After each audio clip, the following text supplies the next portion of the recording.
High, hello, welcome to my lifestyle. আশা করি তোমার সকলে খুব ভালো আছো আর আমিও ভালো আছি। তো যাই হোক, যেই কটা আমি ভিডিও করেছি ছেড়েছি সেটা আমার হবি। টাকা পয়সা তো বড় কথা না। তো এবং সবথেকে বড় কথা কি জানো, যে আমার যে চ্যানেলটা ছিল জে লাইফস্টাইল, সেটা তো একজন উড়িয়ে দিল, খুব কাছেরই মানুষ একদম। আর ইউটিউবে আমার ধাজিয়াটা উড়ালো। বাট ডোন্ট ওয়ারি, ওটাকে নিয়ে চিন্তা আমি করি না। তো ছাড়ো। তারপরে এই যে মানুষরা কোয়ালিফিকেশান ক্রিয়েট কেন এত, উম, তোমার যদি টাকা, তোমার কি আদৌ কোয়ালিফিকেশান আছে, এইসব নানান রূপ। তো ছোট্টর মধ্যে বলবো, হ্যাঁ আছে রে বাবা, আছে। যদি না থাকতো, ব্লগগুলো তো তোমরা দেখছো, ব্লগে কি দেখো? হ্যাঁ, ছোটোর থেকে মা বাড়িতে মানুষ, ঠিক আছে। আমি যিশু পিতারি জেমজা গার্লস হাই স্কুল থেকে পড়েছি, হিন্দি পলিটিক্যাল সায়েন্স নিয়ে গ্র্যাজুয়েশন করেছি, ক্লাসিক্যাল গান এমএ পাস করেছি, ডাবল ডিকটেশন নিয়ে এলাহাবাদে এসে মেডেল নিয়ে গেছি, কত্থক নাচ শিখেছি, রবীন্দ্রসঙ্গীত শিখেছি, একটা গেল। বিউটি পার্লারের কোর্স করেছি, নার্সিং ট্রেনার এবং আরসিএম জব। আর তোমার last pastor Maria D'Souza Jesus prayer home. সবই তো তোমরা দেখেছো। আর আরও তো আছে, সোয়েটার বুনি, তারও কোর্স করেছি। একটা নারী সব পারে, শিখতে কোনো সার্টিফিকেট তো লাগে না। আর তোমরা বলো আমি কাউকে কিছু করিনি।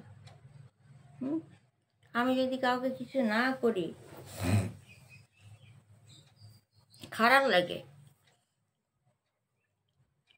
সম্পাকেও করেছিলাম, করে দিলাম ব্লক। মিষ্টিকে করলাম ব্লক, সুপ্রিয়াকে করলাম ব্লক, টিয়াকে করলাম ব্লক, খালি রিঙ্কি ব্লক করেনি। যতটা যাদের দরকার ততটা আমি করে গেছি, কোনো হাজব্যান্ডের সাহায্য নিইনি, ঠিক আছে। এটা তো ইউটিউবের মধ্যে। আর এমনি অফ স্ক্রিনে আমার কাছে পার্লারের কোনো মেয়ে আসে না, যদি কোনো গরিব দুঃখী হয় আমি ফ্রিতে কাজ করি।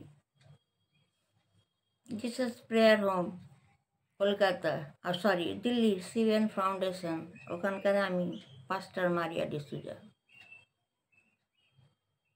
এটা দেওয়া দরকার। অনেক হয়েছে, অনেক হুমকি, অনেক কথা। সব চ্যানেলগুলো তো তোমরা দেখতেই পেতে, আমার জে লাইফস্টাইলে সব দেখতে পারতে। ইউনিভার্সিটির স্বপ্নদ্বীপ থেকে, আর মিষ্টির দিক থেকে, সুপ্রিয়ার দিক থেকে, টিয়ার দিক থেকে, সাহার দিক থেকে, নানান রকম জায়গায় তো করেছি। মধ্যপ্রদেশে ডক্টর ত্রিপাঠী, সাঁতরাগাছির সাথী, সবে লড়ে গেছি, সকলকেই করেছি। এখন কেউ ঘুরে তাকাতে চায় না। আর অফ স্ক্রিনে তো করেই গেছি, ছেড়ে দাও, তার তো অগুন্তি। আজকে তোমরা বলো আমাকে, দেখো আমি এখানে ইনকাম করতে বসিনি, এটা একটা হবি। আমি ওইসবেই কাজ পাই না। আর যদিও বা আমি এখান থেকে কিছু পেতামও, সেটা আমার গরিবের কাছেই যেত, ঠিক আছে। তো আমার মনে হয় কোথাও না কোথাও আমি ভাবি এই কয়েকজনের কথা। কদিন ধরে আমি কেয়াকে বলে আসছি, কেয়া বি কেয়ারফুল, আবার থেকে নতুন জীবন শুরু করো। কেন এরকম করছো? অনেক মেসেজ ছেড়েছি, লাস্টে গিয়ে না ওর কোনো ইমপ্রুভই নেই, কোনো কিছু একটা পার্টিকুলারভাবে দেখাতে পারছে না। যখন ওর এক্স হাজব্যান্ড যখন মারা যায়, তখন থেকে এক একটা প্রমাণ আমার কাছে আছে। কি করে মারা গেল, বালিশ চাপা দিয়ে মারলো ছেলে, মা,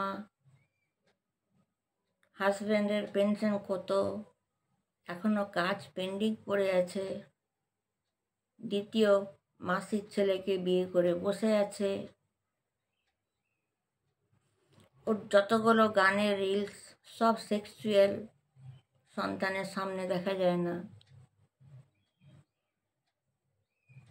ব্লগগুলো যা করতো, ওপেন কিস করতো, অনেক কিছু করতো, হাগ করতো, আর এগুলোর রেকর্ড কে করতো? ক্যামেরাম্যান কে ছিল?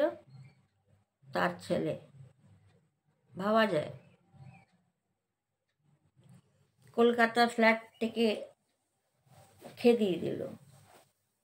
পদে পদে আমি ধরেছি, ওর গয়নাগাটি নিয়ে, ওর টাকা পয়সা নিয়ে সবই ঘেটেছি আমি। বা ইদানিং টোটো কিনলো, তার আগেরটা ফেক ছিল, বা মালতীকে, ওকে বললাম সব ছাড়, লাইফস্টাইল দেখা যেমন দেখাই, ভালো ভালো রিলস কর, শুধরাবে না। কালকেও ব্লগটা দেখলাম, কোনো ইমপ্রুভ নেই, গেল এই একটা। এবারে জানো তো সব থেকে চিন্তায় আছি রিঙ্কিকে নিয়ে, ওর জীবনটা কি হবে। রিঙ্কিকে যেমনটি করেছি তেমনটি বলেছি যে তুই আগে চলে আয়, আমার কাছে এসে ট্রিটমেন্ট করা বরের, আমি করব। আর অ্যাট ফিউচারই সারা জীবন তোকে রাখবো, আমি বলেছি। কেয়ারিং করেছি, যত টাকা পাঠাবার পাঠিয়েছি আয়ত্তর মধ্যে। তো প্রত্যেকের কাছে কিছু না কিছু হিন্টস কমেন্ট পেয়েছি। দেবার পরও কেউ কিন্তু ছাড়েনি। মিষ্টি ক্ষেত্রে সকালের নাম একটু একটু তুলে দিচ্ছি। স্বামী হারাবার পর তার সঙ্গে কন্ট্যাক্ট করা, সেও আমাকে কল করে বলল আমার পিসি হারিয়ে গেছে, প্রেয়ার করে দেখো, ওইটাতে হেল্প করা। একটা বয়ফ্রেন্ডের কথা বলল, ওইটাও দেখলাম। আরও যা হেল্প করার, চেনে না কেউ, কি দুঃখ লাগে বলো। তো তারপর থেকে ভেবেছিলাম না আর ইউটিউবে জড়াবো না, কিন্তু কোথার থেকে আমার ছেলে মেয়ে বলে যে তুমি তো গরিবের জন্য করেছো, কেন করবে না, ভালোটা করো, টাইমটা পাস হবে, করো, ছাড়ো লোকের কথা, অনেক কিছুই বলবে।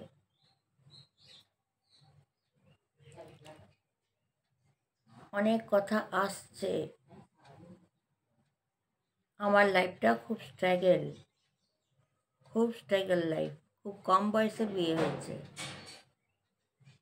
কিন্তু এক নাগারে আমার পরিবারকে, আমি ফ্যামিলিকে ধরে রেখেছি মেনটেন। সাইড আমার কাজকর্ম, জিসাস প্রেয়ার হোম সব ছেড়েও বাইরের মানুষগুলোকেও দেখেছি। আমার আর উদ্দেশ্য ছিল যত গরিব মেয়ে তাদেরকে ফ্রি অফ কস্ট পার্লারে কাজ শেখাবো, গান শেখাবো, সোয়েটার বোনা শেখাবো, নার্সিংয়ের ট্রেনিং দেব, যাতে গরিব দুঃখীরা যেন বেঁচে থাকে ভালোভাবে। এই জন্যই খোলা। কিন্তু সেটাতেও বলা হচ্ছে কি আজে বাজে কথা, গরিবের নামে আমি টাকা কামাচ্ছি, তাই কি এটাই মনে হয়? আমার যদি কোয়ালিফিকেশান না হয় তাহলে ব্লগগুলোতে কি দেখো? প্রতিটা ব্লগে তো প্রুভ করেছি, যে যদিও বা প্রয়োজন বোধ নেই, তাও তোমাদেরকে প্রুভ করেছি। তা সত্ত্বেও কিন্তু কেউ ছেড়ে কথা বলেনি।